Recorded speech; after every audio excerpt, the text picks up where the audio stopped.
Ever wondered what makes something flammable? It's not the liquid itself that burns, but the vapors it gives off. And these vapors can travel, looking for any little spark to ignite. That's why handling things like gasoline, alcohol, or even certain cleaning solvents isn't just a matter of being careful, it's about being smart. Let's talk about how to keep a potential disaster safely in a can. First up, storage and labeling. You can't just stick a can of paint thinner on any old shelf. Flammable liquids need their own space.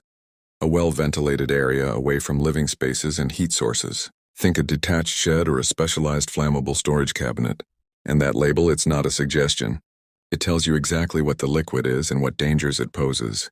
If a label is faded or gone, don't guess. Replace it immediately. Proper storage isn't just about tidiness. It's your first line of defense.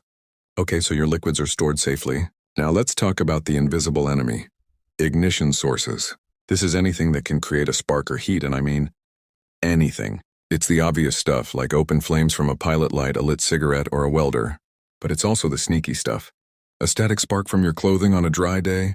Boom, the click of a standard light switch? Potentially boom.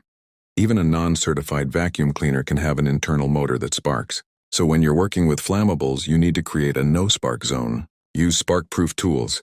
Ensure proper ventilation to disperse vapors and be incredibly mindful of your surroundings. Next, let's get hands-on with safe handling and transfer. This is where most accidents happen. Pouring from one container to another can build up a huge static charge. The solution? Bonding and grounding. Bonding is connecting the two containers with a wire to equalize their electrical charge.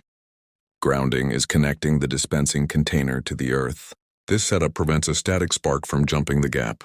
And always use a funnel. Don't eyeball it.